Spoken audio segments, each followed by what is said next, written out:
What is up, everyone? It's Gage here. Welcome to you, Buck That. And today, I'll be talking to my co-host Ken about the draft. So let's get to it. So crazy weekend. Yeah, But really crazy. And I'll be honest with you, I was a little disappointed in the Bucks' first round selection initially.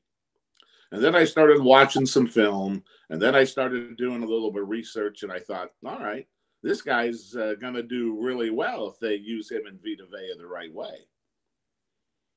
yeah, and it's crazy about that. I was actually at the draft party. We had to come in because of storming, and we're all just like, okay, this is going to be worth it. I mean, we're not like, even if it's storm, this is worth it. And then the pick comes on, and then we're all looking at each other. We're like, who's this guy?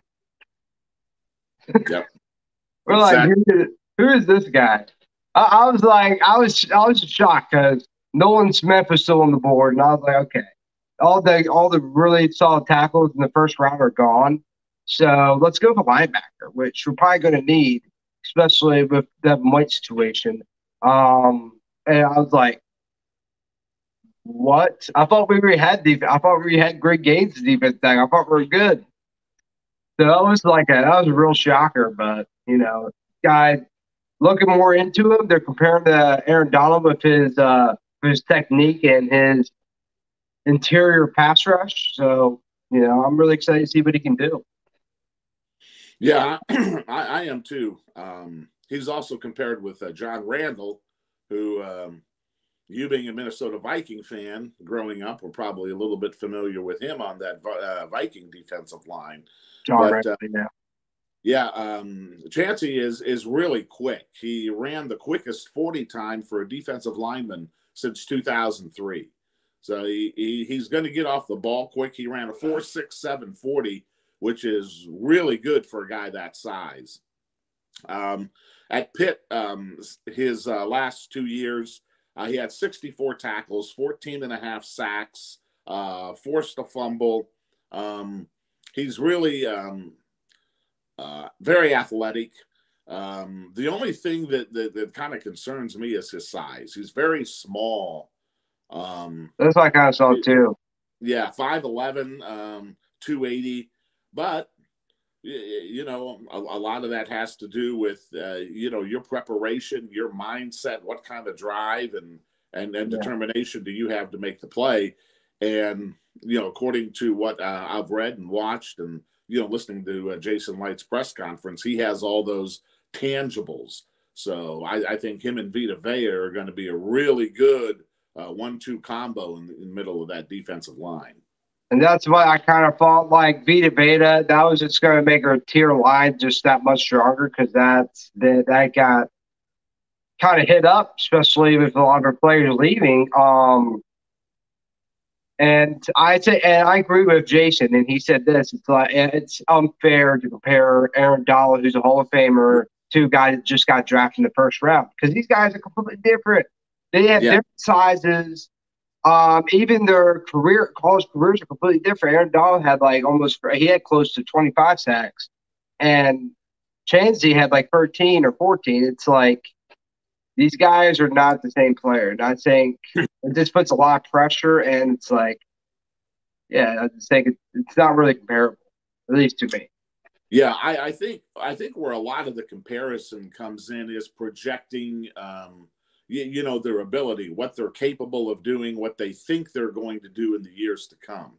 I think that's where the comparison comes in, and I think everybody is saying that Chancey can be a player like Aaron Donald. He can be one of those guys that kind of takes over the game from the defensive line. He's one of those guys that will bring it on every play. He's one of those guys that's going to get to the quarterback, put up some good numbers for you, and wreak havoc from his position. I think that's where a lot of the comparison comes from.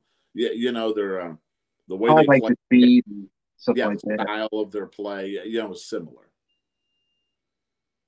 Yeah, I just I'm looking at this. I'm like, God damn, to get the dude, let the dude play before you start comparing Mm-hmm. them. I'm like, yeah, Aaron Donald. Aaron Donald's a very special player. Like, it's very hard to live up to that hype. So and it's going to be very hard to like go up to that. Chansey. I was glad to hear he's not letting it get to him a little bit because sometimes that can be a lot of pressure, especially everyone has all these expectations for you. At least, luckily, Jason he was trying to say like, "Hey, he's not Aaron Donald." It's not a fair comparison for him. And even he's like, I really appreciate the comparison because it's always nice to be compared to someone of that greatness. But I'm gonna be me, man. Like I'm Yeah. not. No one's gonna be like me. Mm-hmm. I was really glad to hear him say that. Yeah, you can, obviously model your game off of, one of the greats. But at the end of the day, you have to be you, and you have to kind of, develop your own way and put your own mark on the game. And I think he'll do that. I think he'll be. I think he's going to be a lot better than Logan Hall was. I mean, I don't know about you, but I was really disappointed in, Logan Hall's play. Now you're playing behind Vita Vea and Akeem Hicks. I get that. But when he was in, he really didn't do a lot to disrupt the game and, change the complexion of the game and make plays like I was hoping he would for someone, that was taken that high. So I think the jury's still out, to be honest with you, on Logan Hall.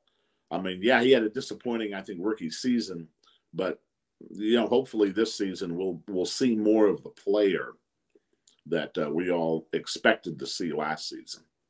Yeah, I agree. I was kind of disappointed. Logan Hall, I was very high on him. I liked his potential. He just kind of became like a background player. You kind of forgot about him. He wasn't very noticeable. He wasn't making the he was missing tackles. So I'm hoping he really steps up this year because we need everyone we got. And I'm wondering where they're going to kind of place him as because now with Candy and Veda, where is he going to be placed? So I wonder if they're going to place him like the outside, and maybe that will do him better than the interior. Because the interior, he just didn't play very well. So we'll see where he gets placed at, but he really needs to step up this year because we just don't have time to wait like another 2 years for him to develop. No, no. Well, one thing too about Todd Bowles' defense is he likes flexibility, and he likes you to be able to play more than one position effectively. So he likes to move people around. So I totally agree with that. They'll move Hall around and they'll try to find the best spot for him. Now that they have Canales as the offensive coordinator, not that he couldn't do this last season with Byron Leftwich, but I think Bowles will be able to focus more just on the defense. Leave the offense to Canales. Let's leave the defense to Bowles. And I think you'll see a better defense. And I think you'll see some improved play, especially from Logan Hall and Shoyinka, who's really got to step up this year. I agree 100%. Let Todd Bowles control the offense. Let Dave Canales control the offense and let the leaders step up. Yeah. Motivate the others like Vita Veda, Mike Evans, all those guys. Just let them be the leaders. Um, Todd Bowles is a good coach, I think. Personally, for me, a lot of people disagree, but he just isn't he's not like a Mike Tomlin. It is like it's going to pump up the players and all that. He's a good coach, but isn't up to that level. That's why I think let the leaders step up. Even Baker Mayfield call him a leader, and Mike Evans and all those guys. I would let them step up. Let Todd Bowles stick with the defense and Dave Cannell the offense. I think that's going to be a philosophy that we're going to have to go forward because it's a new Yeah. team. It's not the Tom Brady team no more. No. No, and it's not the Bruce Arians offense and the Byron Leftwich offense. So, Well, speaking of him, he even said he got too involved last year. He didn't really. He still had a hard time letting Todd Bowles fully take over the team. Mm-hmm. Yeah, yeah, and sometimes when you're still in the building and still hanging around, it is kind of hard to, cut that cord and just delegate and let people do it. And If they make a mistake, they make a mistake. I know, being in leadership positions most of my professional career, it's unfortunate, but a lot of people, they just don't learn and develop unless they make a mistake. That's how we learn sometimes, is making a mistake. We learn from it, and then we move on, and we grow in our positions. And I think Todd Bowles, made a lot of mistakes, last year. Hopefully he learned from them, and we'll see a much better Todd Bowles as head coach this season. Yeah, and I think this is the first Todd Bowles. Stop comparing him from last year, because last year you got to keep in mind he didn't get to pick his own staff. Mm-hmm. He and Bruce Arians is very involved, which makes sense. Like Brian Leftwich should have stayed as long as he had. He should have been fired after for a while ago during that season. Honestly, Yeah, probably like week 8 or week 9, he probably should have been good fired. season. Mm-hmm. Like after, I think I would say the Ravens. I feel like at week 8 or week 11 that there's a lot of speculation that he's getting fired, a lot of reports, and it was true. And I say Bruce Arians got involved and made sure Brian Leftwich didn't get fired, because that's his guy. So Mm-hmm. I think I don't blame it on Todd Bowles or Jason Lay. I think Bruce Arians just got too involved, and that was the reason why he didn't get fired. Because if Todd Bowles' decision, he really got fired.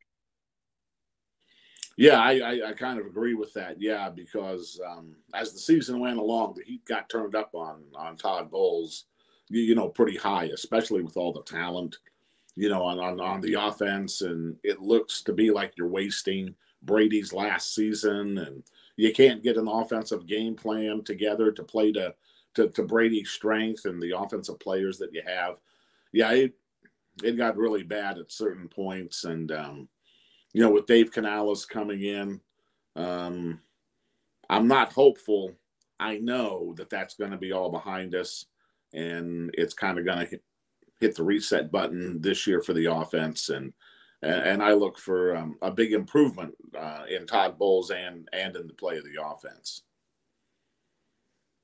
Yeah, and I agree. And I'm really excited for Dave Canals. Like how this guy like he is just a random guy that's got hired. Like this guy he had 8 years experience being a receiver coach for the Seattle Seahawks. In that time, he developed Golden Tate, Tyler Lockett, um, a lot of great receivers, man. Like I'm really excited to have him, and I think he's going to even help our receivers step up. Russell Gage, had an injury-riddled season, and I think he's going to help him step up as well.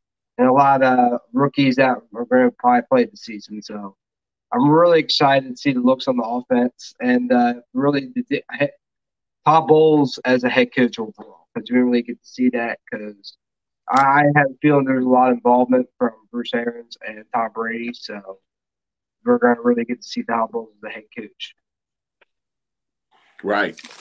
And, we kind of were watching the draft, looking at the board. Kalijah Chancey comes off, and we're like, okay, we need help on the offensive line.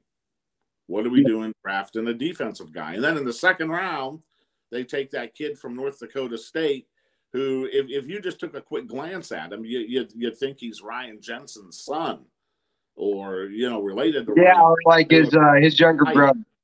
Yeah.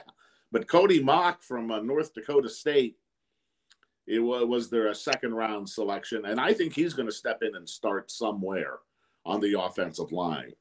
So I think they got a good one in Cody Mock. He was 78-8 in wins and losses on those North Dakota State teams. Won the championship, 4 years in a row. He was the FCS Offensive Lineman of the Year last season, and he has that streak that you want in an offensive lineman. It's kind of nasty, gritty, hard worker.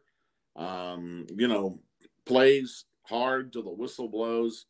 A lot of people, didn't know the name, and then they're thinking North Dakota State.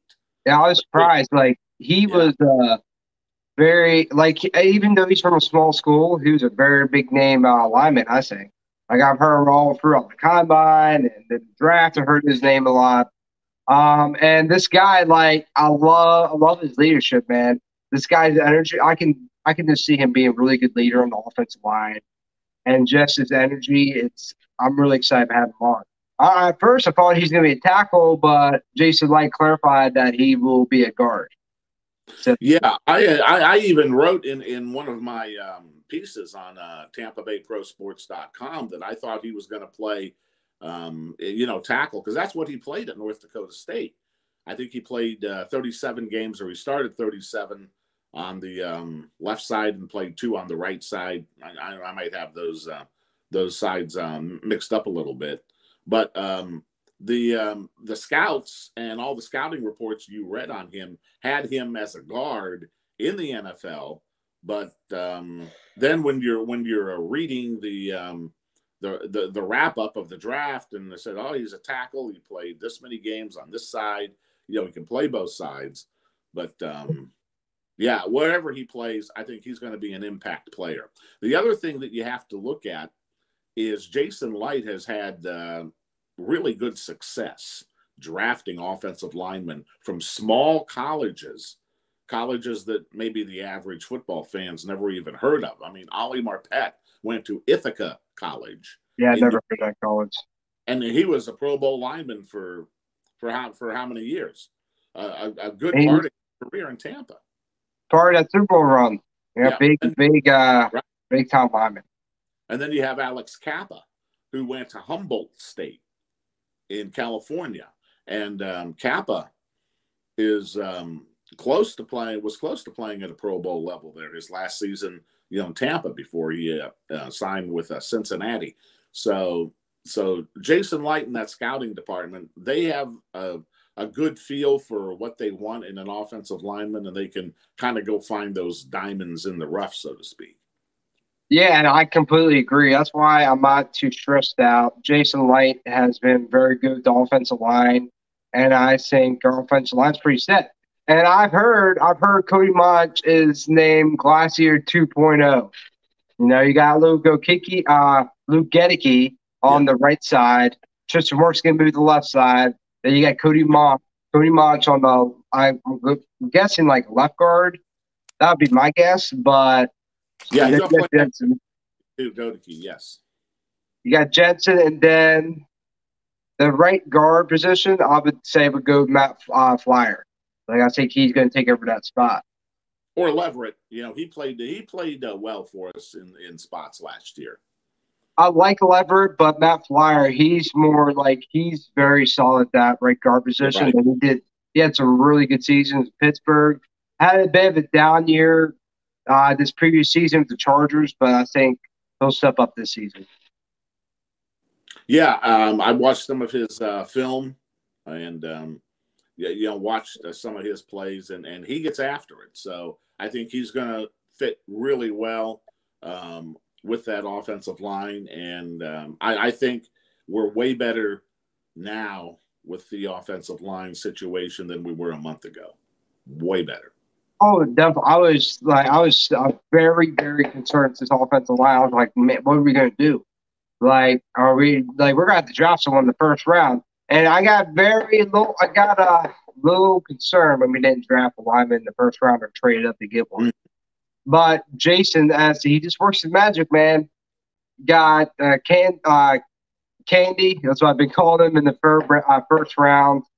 Second round, they've got Cody Monch. And as we get into later in the draft, I kind of want to give a quick moment to Shaq Barrett, as we got news a couple of days ago about his daughter. She drowned in the pool. Very sad. I kind of want to give my thoughts and prayers to his family and to Shaq himself. That is something that, I couldn't imagine, man. That's very devastating news. Yeah, that is just real tough, and it's tough. It doesn't matter if it's a child or your mother, your brother, your sister. To lose a close family member in that manner is I mean, you can't even fathom. I mean, what it must feel like, and to have that happen to your 2-year-old daughter, Yeah. I mean, the grief and what they're feeling has got to be, almost unbearable. So yeah, definitely, hearts and prayers to, and good thoughts to Shaq Barrett and, his family, yeah, prayers for him. And, hopefully, God can give him the strength and to get through this, him and his family. Yeah, it's like just because it can be hard to process that and fully grieve because it's very hard, It's but like, and this is just a reminder that we got to appreciate every moment for families because you Mm-hmm. never know what could happen. It, it's just a really difficult. It's a very difficult situation for Jack because I just couldn't imagine, man. So I just hope he gets through this, and my prayers are with him.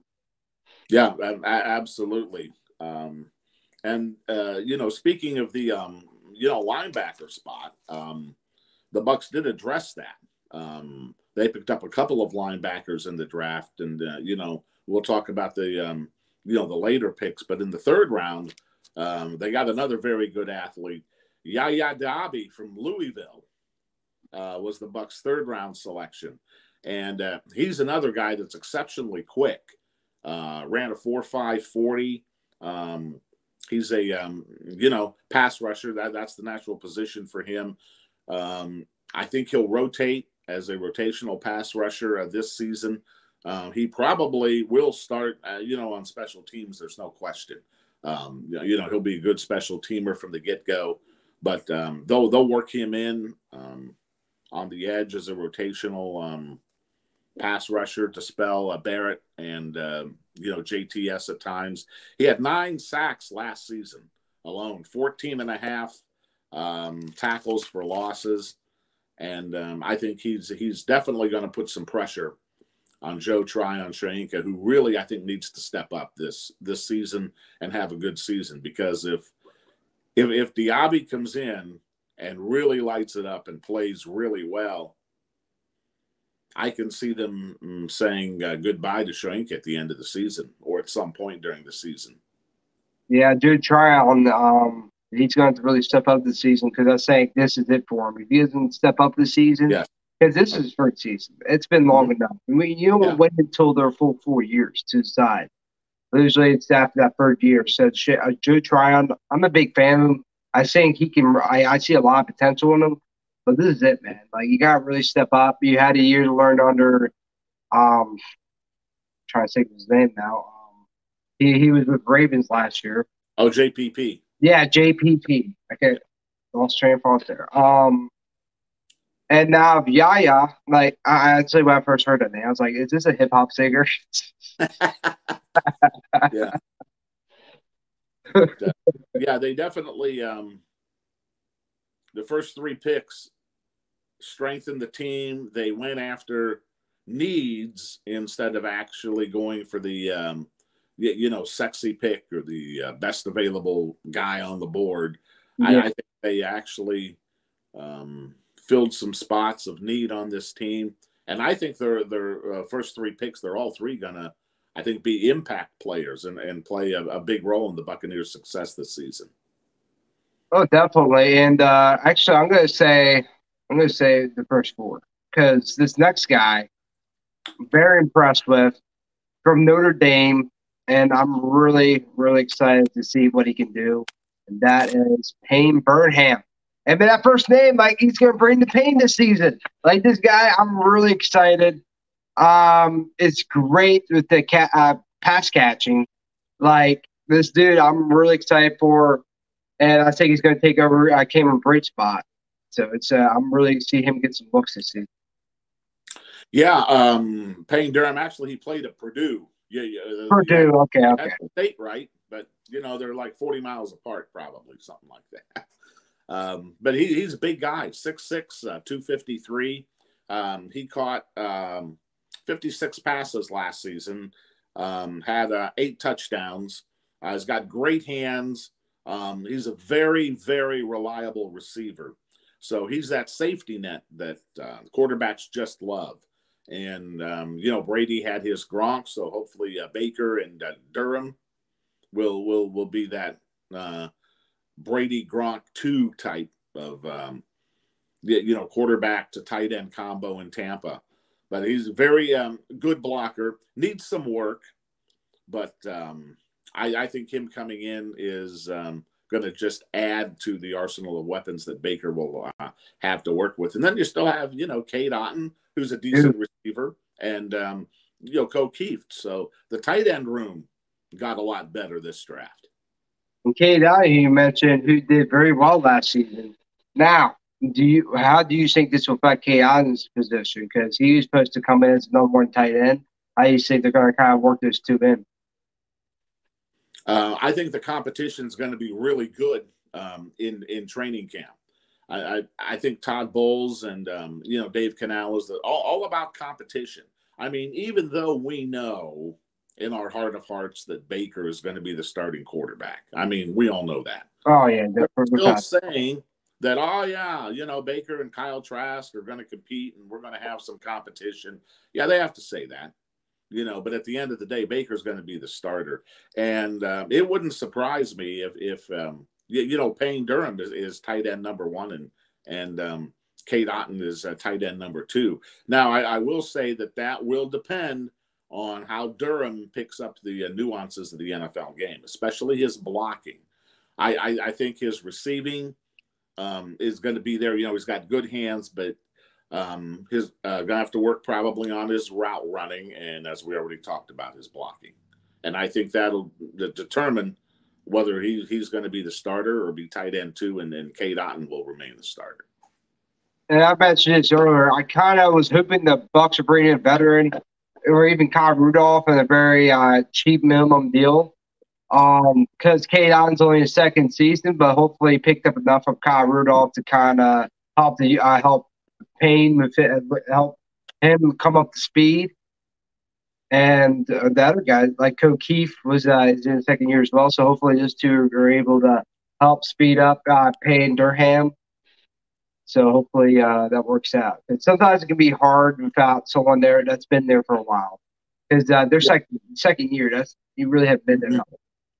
But we'll see how that kind of turns out. Well, the other thing too that remains to be seen is, and I'll be honest, I haven't really looked at the film that closely and had it broken down that way. But the way Dave Canales uses his tight ends, that's going to determine, okay, do we really need a veteran to come in, or are we comfortable with Cade Otton and Payne Durham and Ko Kieft in the room? His offense in Seattle was, a lot more balls going to the wide receivers. Tight ends were kind of an afterthought in his offense up in Seattle. So it really depends, I think, on, his offensive philosophy and how he's going to deploy, the tight ends. I 100% agree, and we're not going to even see any looks till probably like the end of training camp towards preseason. Because even some of the players are like, they know the philosophy of what Dave Canales is going to put in, but they don't know the players or anything like that. So we're not really going to see that, like I said, until towards like preseason. So it's definitely going to be interesting to see, because Dave Canales learned from a lot of people, and it's been over a decade with the Seattle Seahawks. So it's definitely going to be interesting to see. Yeah, it will be, but I'm okay with the Payne Durham pick. I know people were talking before the draft, hey, Bucs might need to address that tight end position, and they did. But Gage, I got to tell you, you were so excited to talk about Payne Durham and the tight end position that we skipped over another linebacker that the Bucs picked ahead of Payne Durham, and that was Kalijah Chancey's teammate at Pitt, Servo Dennis, the linebacker. He went 153. Yeah, kind of one of those, under the radar picks maybe for the Bucs, but what an impact player he was at Pitt.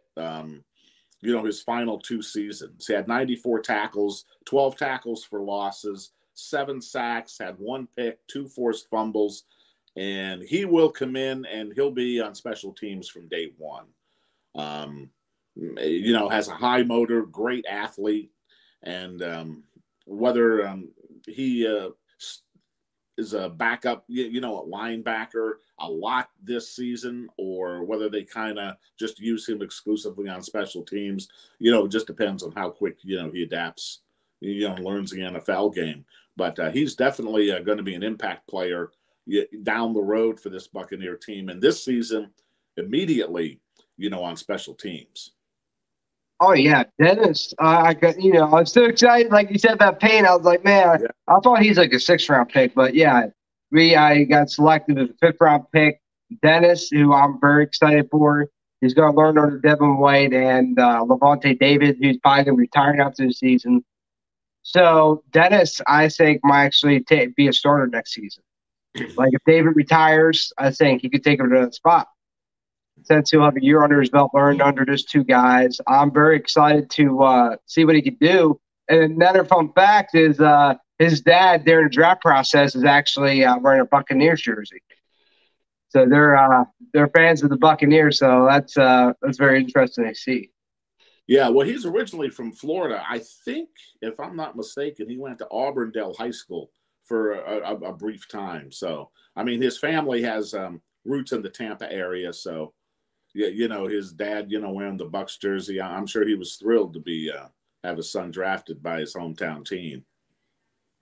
Oh yeah. His dad, like he had the vibe on. He even had the old school jersey, the ones that don't even look good. So he's old school. You know what I mean? He been a Bucs fan for a long time. So I was like, okay, there you go. All right. I'm really excited to see him play this year, and I think he could potentially be the successor of Levante David. Yeah, we'll see how he develops this year. I'm not ready to exactly, anoint him as the successor there. A lot can happen this season, but who knows? I mean, we've seen stranger things happen with this Buccaneer team and with some of the players that they've brought in and drafted. So it's definitely a possibility. Yeah, I love his potential. And Dennis, I learned along Vontae David, that could potentially be his spot next season. So we're going to have to see with that, see how it develops. Because at the end of the day, it's just how they develop. Because college and NFL are completely different. That's why it's kind of hard to say if they can really do good in the system or not. So we'll just have to see with that. And yeah. But after the Payne Durham pick, the Bucs kind of made some minor trades during the draft and swap positions, so they ended up getting an extra pick in that 6th round. Josh Hayes, cornerback from Kansas State, was another selection that they made in the 6th round. And he's a nickel cornerback. Great speed, 4.44 40. Had 72 tackles from his position last season. Hard hitter, good tackler, good game speed. So I know we had talked on one of the podcasts about the Bucs adding depth, to the defensive backfield. And Josh Hayes seems to be that guy that is going to come in that nickel spot and help out with some depth there in the defensive backfield. Yeah, I'm really excited to have Josh Hayes. I think he's going to be a very good solid depth player for the Buccaneers. And when he got drafted, because he's upstairs, he came down. He's going to try to let them know on the TV. But he literally came down smiling. He's like, yeah, we're going to Tampa. Yeah, he's and you love to see that. You love to see the excitement. In those young guys when they're picked by a team that they really want to play for, and they're thinking, okay, it'd be cool to be a Buccaneer, it'd be great to go to Tampa, and to see their reaction and to see the joy on their face when that happens is nice to see. So I'm looking forward to seeing what Josh Hayes can do this season. Looking forward to seeing him in training camp and exactly what the Bucs do with him in that defensive backfield. And we saw that the Buccaneers actually trade up to the 6th round. Mm-hmm. And I'm going to be honest with you, man. I'm going to be honest here. I thought we were going to draft quarterback, Max Duggins. I was really high on this guy, and I thought he'd be a great I think he'd be a great addition to the quarterback room and possibly be part of that competition between Baker Mayfield and Kyle Trask.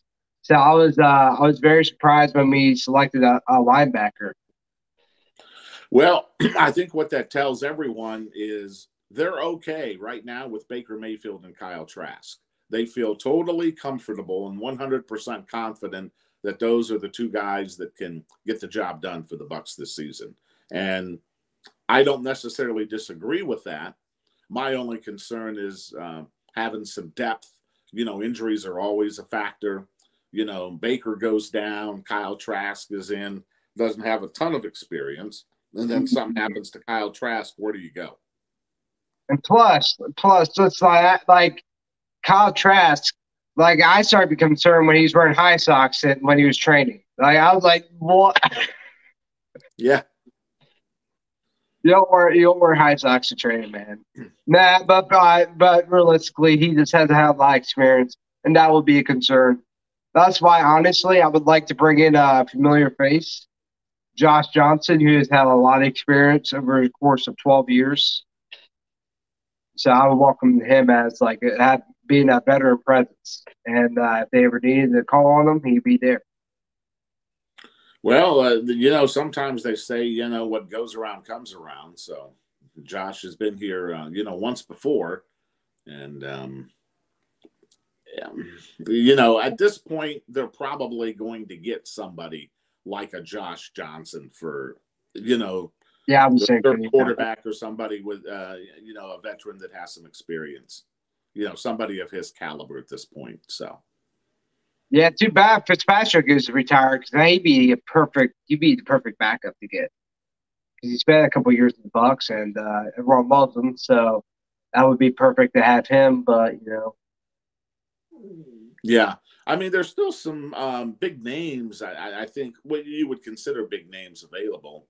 I think Carson Wentz is still available. The issue with is what kind of money do they want?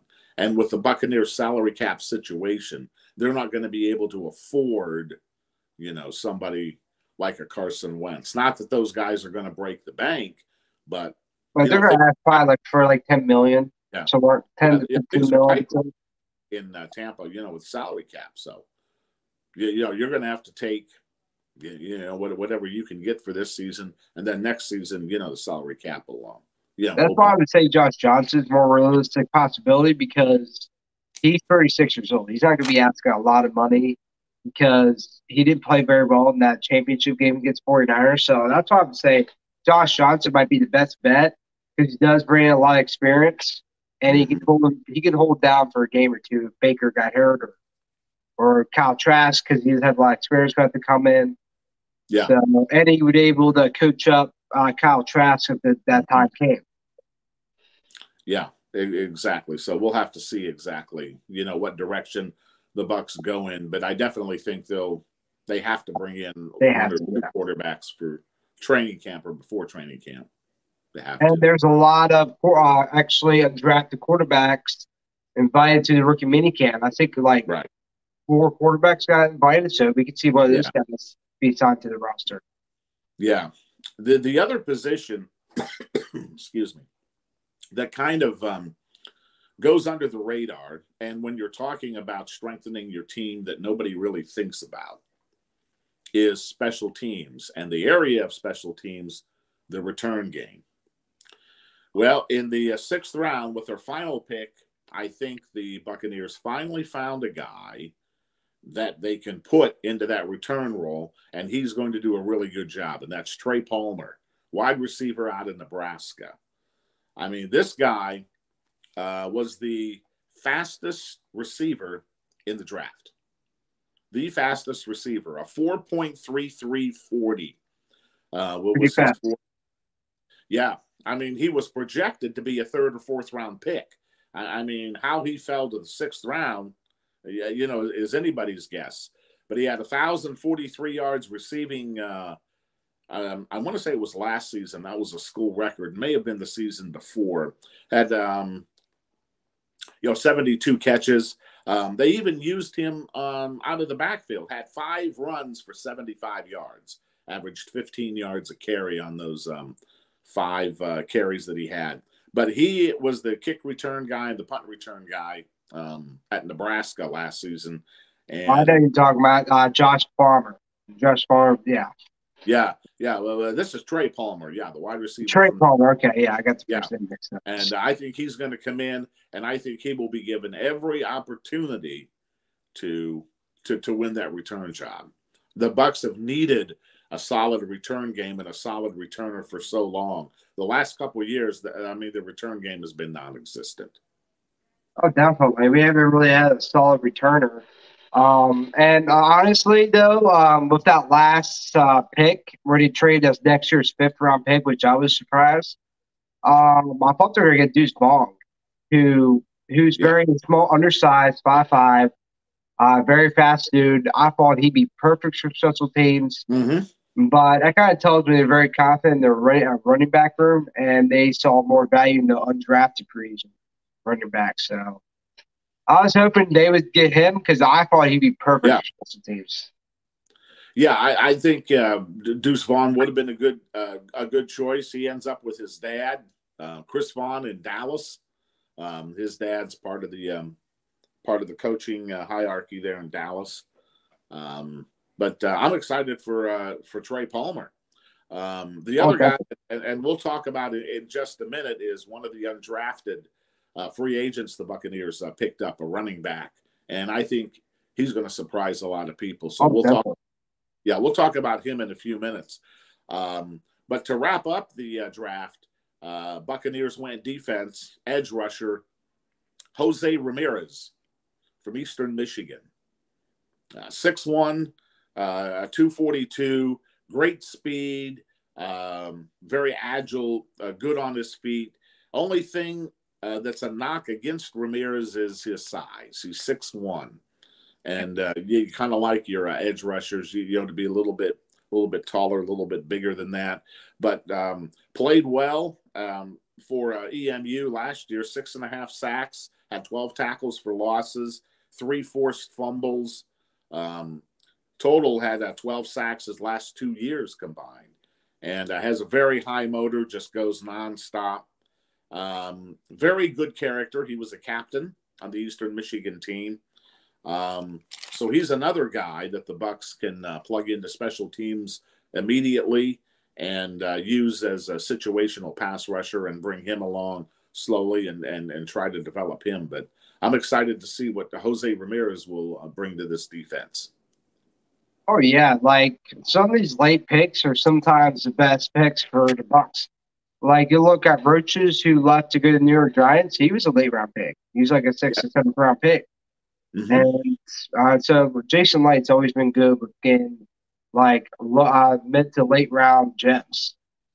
So I'm really excited to see how these turn out. We got a lot of depth at the linebacker position, which has been lacking in the offseason. So I'm really happy with that. Like, these are not sexy picks. They're like, oh, you didn't get Nolan Smith. You didn't get Deuce Vaughn. It's like, you know what, guys? Like, I look at this. We got our needs, and I'd much rather have that than a running back in the first round, like a lot of today. Yeah. Well, about 20 years ago, probably 22, 23 years ago now, there was a guy by the name of Tom Brady that was drafted in the 6th round out of Michigan. He was not a sexy pick. Very few people had heard of Tom Brady when he was drafted by New England, but everybody knows Tom Brady now, even the people that aren't football fans. So you just never know how things are going to turn out when you're, picking in these later rounds. Oh, speaking of the draft, we saw the Rams take a quarterback. My guy, Stetson Bennett. Yeah, Stetson Bennett, and I think he's a good fit for Sean McVay in that Rams offense. McVay is really a guru when it comes to developing quarterbacks. I mean, look what he did with Matt Stafford. I mean, Stafford was always an above average quarterback in Detroit, never had a lot of talent really around him like he did with the Rams. And man, McVay just built on that, and he got the Rams a Super Bowl. So I think Stetson Bennett could come in and really learn a lot from McVay and that Matthew Stafford there in that quarterback room. And who knows? I mean, they may have drafted him as, the successor to Stafford. I mean, Stafford's been in the league a few years now. I mean, he's not ready for the, retirement home yet. But, I mean, you got I would say a few years probably, because he's like in his mid 30s now. So yeah, you got to be thinking, okay, 2, 3, 4 years down the road, how are we going to look at the quarterback position? and Bennett's a perfect spot for that because he needs a couple of years to develop and get used to like not having the perfect O line. Yeah, exactly. And Sean McVay, he did like Matthew Stafford. I've always been a fan of him, especially he's the only good quarterback Detroit's ever had. And he had weapons before. Like in his early years, he had Calvin Johnson and Pettigrew, who lasted a few years. They've had good players, but it kind of dwindled by the time it was like around 2015. So Matthew Stafford only had a good players for only a few years. Yeah, right. Yeah, So it wasn't consistent, and they had issues, on the defensive side of the ball, and yeah, but it all came together in the Rams for him, and good for Matt Stafford. I mean, definitely. Yeah, good guy, worked hard, paid his dues, and finally gets that Super Bowl ring. Another quarterback, I know we've all heard the name, Kurt Warner. His son is a Buccaneer. His son was one of the UFAs that the Bucs signed. Wide receiver from Kansas I think State. he's a tight end. Cade Warner. No, he's a wide receiver. Oh, is he a wide receiver? What's that? Is he a wide receiver? Yeah, 5'10", 209. Played at Kansas State. 60 catches for 622 yards and 5 TDs last season. Not really a speedy guy for a wide receiver, 4.72 speed in the 40. But Bucs are going to give him a look-see and see what he has. And maybe he's a guy they can maybe kind of put on the practice squad and develop him and, bring him along slowly and can be an impact player, at some point down the road for this team. Yeah, I think I would put him more like in the depth position eventually. Probably like a first string or somewhere around that until he develops a little bit more. But yeah, I think he's going to be a very good practice squad player and a good development player down the road. And he helped us get a big fan in Kurt Warner. So yes, Kurt Warner was really excited. Yeah, I saw his tweets, and he was thrilled for his son and thrilled to be a Buccaneer. And when you have Kurt Warner saying "Go Bucs," that was awesome. Yeah. So we got Kurt Warner as Buccaneers fan, so you can't ask for more than that. No, yeah, that's awesome. But one more guy we got to talk about real quick. That was one of the Buccaneer signings, undrafted free agents, is Sean Tucker, running back from Syracuse. That dude I'm really excited for. Yeah, he couldn't really work out much at the combine. He had an injury last season, so he was just medically cleared not too long ago. So he had his own private workout.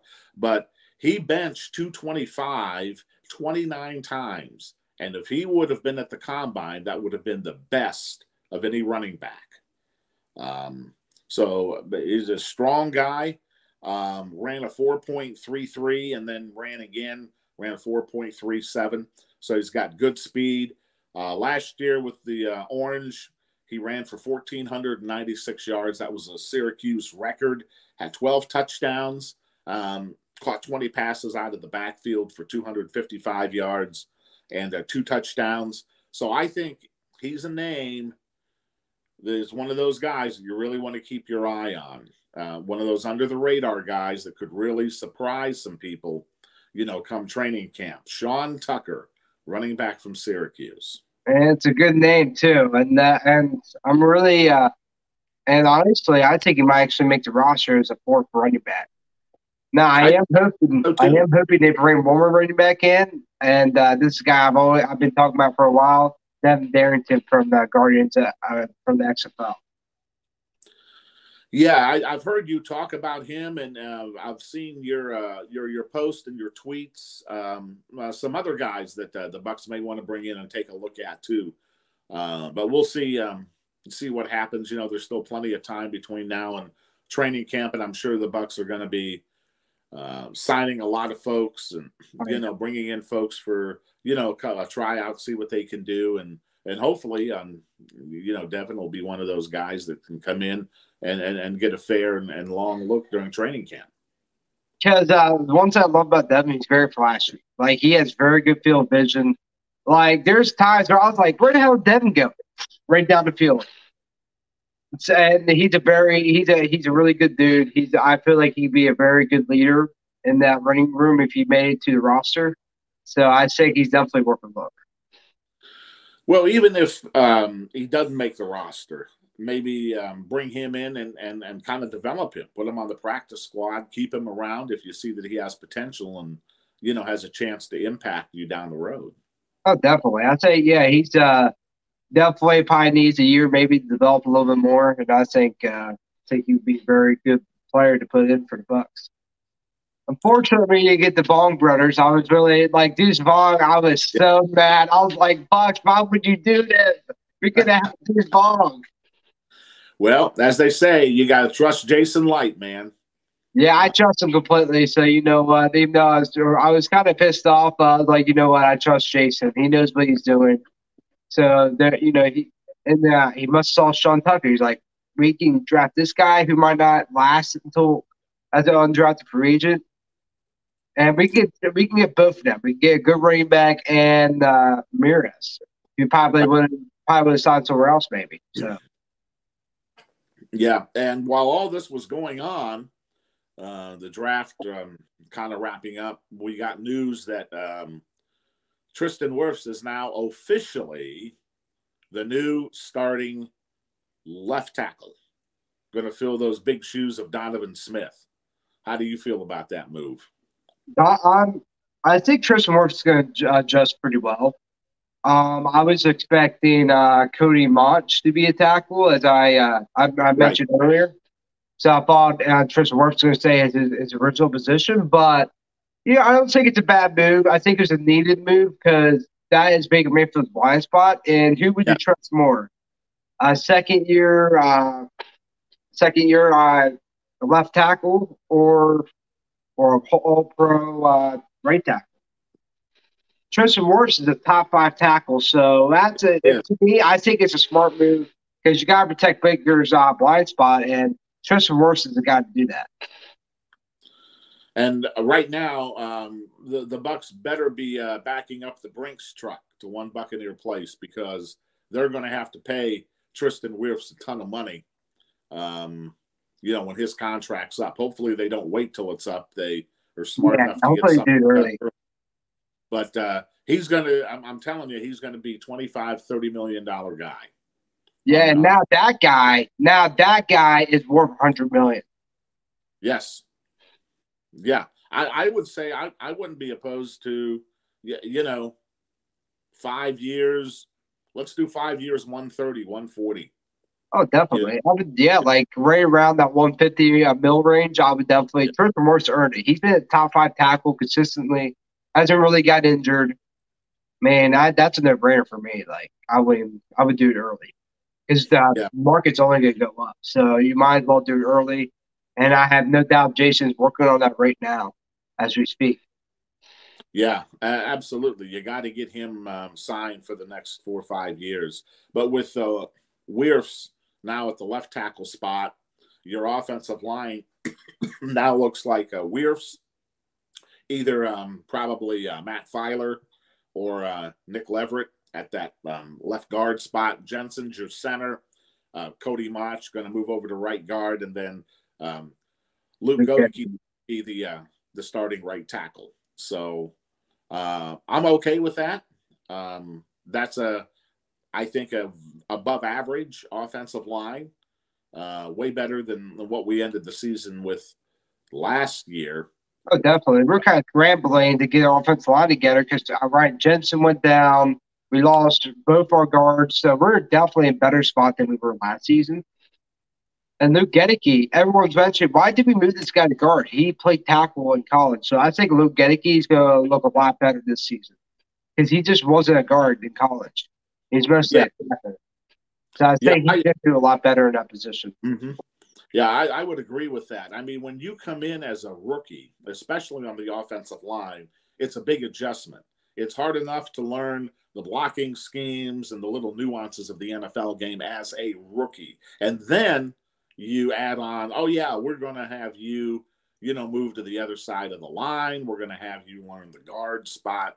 That only adds to the learning curve. So I would agree with that. I would expect a much better performance from him this season. And to me, honestly, Luke Gedeke, I feel like got unnecessary heat from a lot of Buccaneers fans because, like, man, this guy sucks. He should be cut or benched. I'm like, God, this is rookie season. And this is not in the position where he originally was. So I think Luke Gedeke is a guy that really, I think he's going to step it up this year. There's a reason he's called the glass eater. I mean, come on now.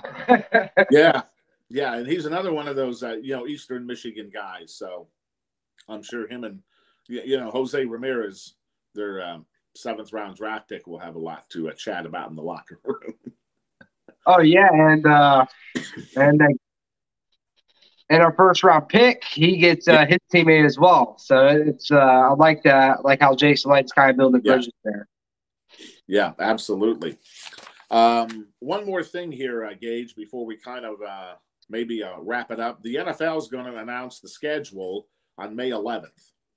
And they always have a big production, on the NFL Network and ESPN where they announce the days and times for all the games. Now, we know who the Bucs opponents are going to be. We just don't know the times and the dates and things like that. But they've got, Atlanta, Carolina, New Orleans at home, along with Chicago, Detroit, Jacksonville, Philly, and Tennessee. And then on the road, of course, it's the Falcons, Panthers, Saints, Buffalo, Green Bay, Houston, Indy, Minnesota, and San Francisco. Now, look and listen at these quarterbacks that the Buccaneers are going to face this year. C.J. Stroud, Will Levis maybe in Tennessee, Trey Lance, Josh Allen, Jalen Hurts, Justin Fields, Trevor Lawrence, Bryce Young 2 times, and Josh Richardson.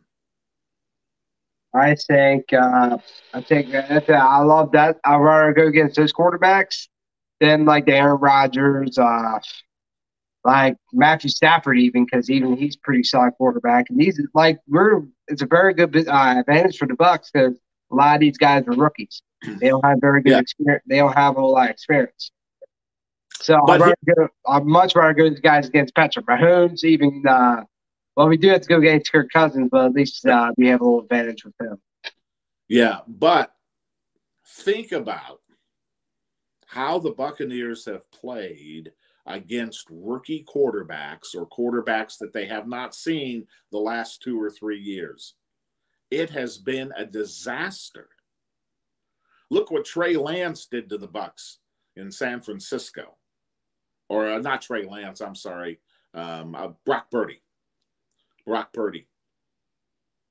was not. But to be fair, the 49ers, it doesn't matter what quarterback they have, and they have they're very good. They have so many weapons around. Yeah, but my point is the Bucs have really struggled against quarterbacks that they have not seen before or rookie quarterbacks. I don't know why that is, but that's just what I have seen the last couple of years, and I'm hoping that this year is going to be a little bit different. I saw the wins and losses total that Vegas has put out. It's the first run. What do you think they are projecting for the Bucs wins this season? How many? Well, I guess for everyone, they're probably going to say like 8.5 wins. You would Personally, be I you. wouldn't pick it. I don't say I think they're gonna have more wins than that. I think they're gonna probably a lot of people are gonna put 8-5, 8.5. For me personally, I think the Bucks are gonna be 10-7 because how they're building their team, they have a lot of guys that have been working together for a few years now, and we only got better. We got younger because Donovan Smith was struggling a lot, Leonard Fournette, and we got replacements for them, and we get to see our number one guy, Rashad White, who I think is going to be a big factor in this offense. I would agree. Vegas does not agree. 6.5 wins, six and a half, Six? 6.5. They have the Bucks ranked 28th out of 32 teams in wins and losses. They have, I think, Atlanta 7.5, Carolina 8.5, and New Orleans 9.5. And I They just New saw that. Orleans died? That's I just crazy. saw that, and I thought, I don't need to read anymore. I don't need to look at this anymore because this is garbage. It is. Guys have no idea what they're talking about. Like New But I was Orleans, just we're much better off than New Orleans. Like New Orleans, they have a good offensive line, but Derek Carr just got there, and he struggled last season a lot. I think he'll actually be decent, but even look at his weapons. Mike Thomas, who hasn't even played really in 2 years. right. Yeah. And they got a second-year guy, Chris Oliver, whoever his name is. He's still in second year. He's still developing, and their defense has been solid. So you don't know how they're going to look because this is a whole new offense, a look, and their main guy has not been there in 2 years. So look at the Buccaneers. I think we have a lot more stability. We got Baker Mayfield who's coming in. He's still pretty fresh, but with how they built around him, I think he's going to do very well. Yeah, I agree. I think 9 or 10 wins is doable for this team, and we're the ones that are going to have the last laugh at the end of the season. I don't really get the hype of the Saints. They have not really been that good. We've been to more playoff games than they have. And when's the last time we made the playoffs? Well, the other thing, too, that you have to think about that comes into play, Dennis Allen is a defensive coach. The teams that have had deep playoff runs these last few seasons and teams that have won the Super Bowl or played in the Super Bowl, they have all had offensive-minded head coaches. Andy Reid in Kansas City, Sean McVay with the Rams, Zach Taylor in Cincinnati. You have Bruce Arians, offensive coach, for the Buccaneers. So this day and age in the NFL, it's very hard to have a deep playoff run with a defensive head coach because the offensive game has changed so much, even just in the last 5 years. And that's where I think the Bucs have advantage over the Saints because they have the same offensive coordinator. And I don't even know who he is. Dave Canals, very young dude, has had a lot of experience in the Seattle Seahawks, learning under Pete Carroll, numerous offensive coordinators, different schemes. So Right. I think the Buccaneers are doing it better. They're not like, Todd Bowles has control on both sides. They're like, hey, man, focus on the defense that you're best at, and Dave Canals take control of the offense. So I think that's where we're doing better than the Saints because I'll be honest, I think we have a better coach than the Saints because he's failed horribly with the Raiders. And he hasn't really proved to be even a decent coach at this level. No. I was shocked, to be honest with you, when they made him the head coach in New Orleans because his track record, as you say, is not good. But, he's, was a defensive coordinator there in New Orleans. So easy thing to do is promote from within instead of, taking the time to look outside the organization sometimes. So we'll see how it goes. But, I don't see the Saints winning more than 8 or 9 games. Yeah. I think they are going to be contenders, but I don't think they're going to be as good as a lot of people think. Because Derek Carr, don't get me wrong, I like Derek Carr, but he still has proved to be a winner. He has done it. And I put him maybe in the same role as Kirk Cousins. They're the two quarterbacks. They can play really good or they play really bad. So I wouldn't even really – so we'll have to see because they're a whole new team, and they just haven't really played very well the last couple of years. So I wouldn't consider them I would consider Panthers over them at this point. Mm, maybe.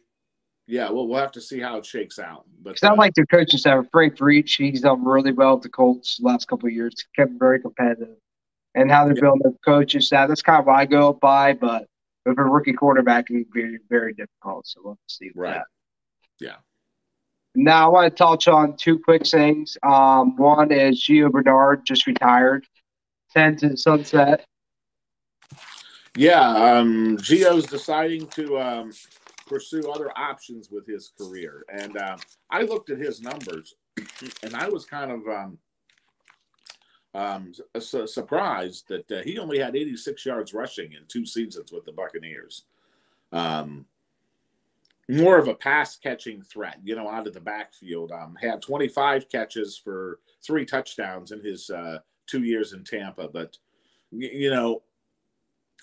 for whatever reason, the running backs always have a short life in the NFL.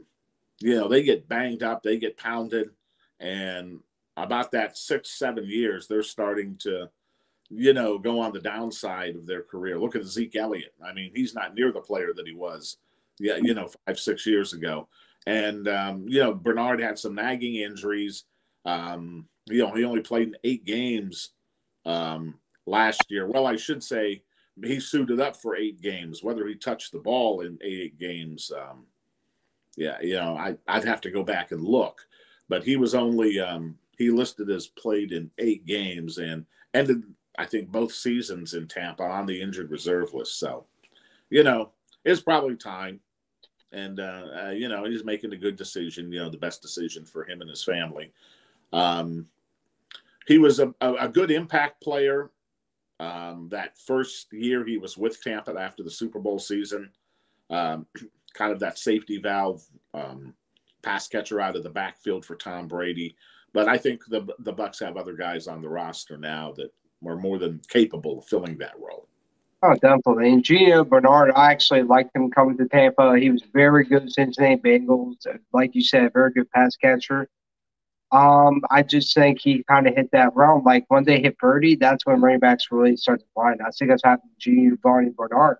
Because Yeah. you see in the past 2 seasons, he's been injured in and out. And he did suit up, but he didn't play because. Right.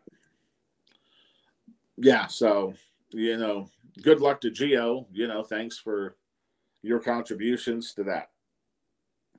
2021 team that went 13-4, your division champion, and too bad we couldn't get you a Super Bowl ring that year. But good career, nice, solid career for Gio. I forgot he did come in the year after the Super Bowl. Yeah, he did. Yeah. Yeah, I thank you, Gio, and congratulations on retirement. You had a great career, man. I loved seeing you in Cincinnati Bengals. You had a lot of great seasons, and I'm glad you became a Buck, man. I loved watching you. Enjoy your retirement, and hope to hopefully see you at the Buccaneers games, man. Absolutely. And one more, our last segment is going to be the Tampa Inferno opener game this past Saturday. Crazy game. And for you guys that are still don't really know who that team is, they're part of Professional Women's League, the Women's Football Alliance, and they're actually in the Tampa area, so check them out. They went 63-6. They're both running backs got a total of 4 touchdowns.